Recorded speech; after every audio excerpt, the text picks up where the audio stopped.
Bismillahirrahmanirrahim. Assalamu alaikum.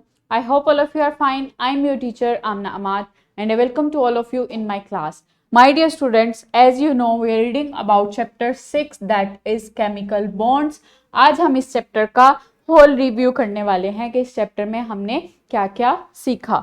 So let's see. सबसे पहले जो हमने सीखा, define valency and explain the formation of ions. सबसे पहले हमने देखा कि वैलेंसी जो है वो क्या है, डिफरेंट जो एटम्स हैं उनकी कंबाइनिंग कैपेसिटी जो है कितनी कितनी होती है, वो कितने एक एटम जो है वो कितने अदर एटम्स के साथ कंबाइन कर सकता है, उसके आउटर मोस्ट शेल्स में जितने इलेक्ट्रॉन्स होते हैं उस पर बेस करता है कि उसको कितने इलेक्ट्रॉन्स की ज़रूरत है अपने आप को स्टेबल करने के लिए, या उसने कितने इलेक्ट्रॉन को लूज करना है अपने आप को स्टेबल करने के लिए. तो ये जो कैपेसिटी होती है, कंबाइनिंग कैपेसिटी किसी एटम की, वो क्या है, दैट इज वैलेंसी. सो जब एक एटम जितने इलेक्ट्रॉन लूज करता है या फिर जितने इलेक्ट्रॉन गेन करता है, तो उस पर जो चार्ज आता है पॉजिटिव या नेगेटिव, वो क्या, तो वो एटम किस सिचुएशन में, एटम की जो कंडीशन होती है वो क्या हो जाती है, दैट इज आयनिक. सो वो आयन बन जाता है. अगर तो वो पॉजिटिवली चार्ज आयन बन जाए तो वो क्या कहलाता है, कैटाइंस, और अगर वो नेगेटिवली चार्ज आयन बन जाए तो वो क्या कहलाता है, एनाइन. सो सोडियम एटम जो है वो किस तरह से एक इलेक्ट्रॉन लूज करता है, उसकी कंबाइनिंग कैपेसिटी 1 है, और क्लोरीन की कंबाइनिंग कैपेसिटी भी 1 है, वो इलेक्ट्रॉन को एक्सेप्ट करता है. सो दोनों की जो कंबाइनिंग कैपेसिटी 1 है, ये उनकी वैलेंसीज हैं. और सोडियम जो है वो एक इलेक्ट्रॉन लूज करता है तो उस पर प्लस चार्ज आ जाता है, क्योंकि न्यूक्लियस में जो प्रोटॉन्स हैं उनकी तादाद बढ़ जाती है और इलेक्ट्रॉन्स की तादाद कम हो जाती है, तो वो क्या बन जाता है, वो कैटाइन बन जाता है.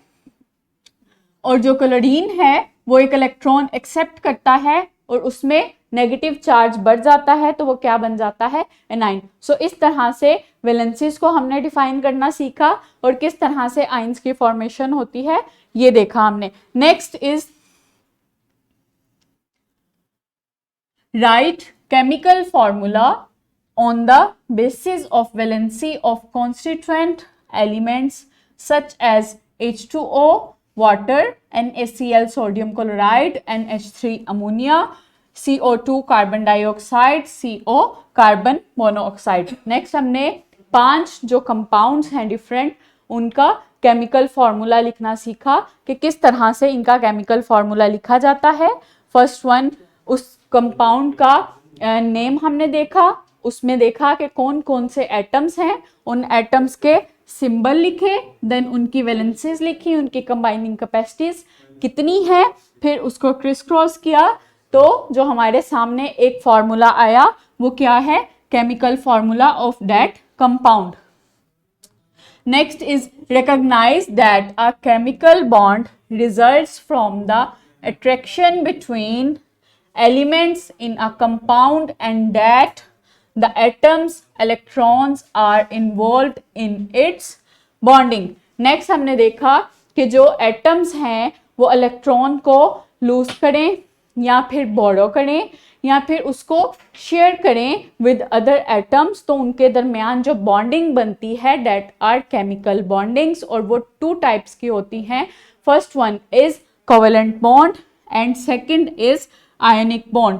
तो जो कोवेलेंट बॉन्ड है वो क्या है, like in the example of water हमने देखा कि जो ऑक्सीजन का एटम है और जो हाइड्रोजन के एटम्स हैं वो एक दूसरे के साथ म्यूचुअल शेयरिंग करते हैं इलेक्ट्रॉन्स की, और एक कंपाउंड बनता है दैट इज वाटर, H2O. तो ये जो म्यूचुअल शेयरिंग होती है इलेक्ट्रॉन्स की, that is covalent bond. Next हमने देखा कि जो आयनिक बॉन्ड्स हैं वो डिफरेंट एटम्स जो कि इलेक्ट्रॉन को कंप्लीटली लूज करते हैं और जो सेकंड एटम है वो कंप्लीटली एक्सेप्ट करता है इलेक्ट्रॉन को. तो ये जो कंप्लीट ट्रांसफर है इलेक्ट्रॉन्स का, like in the example of sodium and chloride, sodium जो है वो कंप्लीटली ट्रांसफर करता है इलेक्ट्रॉन को टुवर्ड क्लोरीन, तो जो कंपाउंड बनता है that is sodium chloride. So ये जो कंप्लीटली ट्रांसफर है इलेक्ट्रॉन्स की from one atom to another atom, और ये जो लिंकेज, ये जो एक रिलेशन है that is ionic bonding. So next is homework. Homework करना है आपने. Search at least 5 examples of covalent bonds and 5 of ionic bonds and also draw their formations. आपने कोई भी 5 एग्जाम्पल्स लेनी है अदर देन बुक, जो आपको बुक्स में एक्सप्लेन की गई हैं, उसके अलावा आपने 5 एग्जाम्पल सर्च करनी है कोवेलेंट और आयनिक बॉन्डिंग की, और उनकी आपने फॉर्मेशन ड्रॉ करनी है कि किस तरह एक एटम दूसरे एटम के साथ म्यूचुअल शेयरिंग करता है इलेक्ट्रॉन्स की, या किस तरह से एक एटम कंप्लीट ट्रांसफर करता है इलेक्ट्रॉन्स को toward other atom. So I hope you enjoyed learning with me. Thank you so much. Allah Hafiz.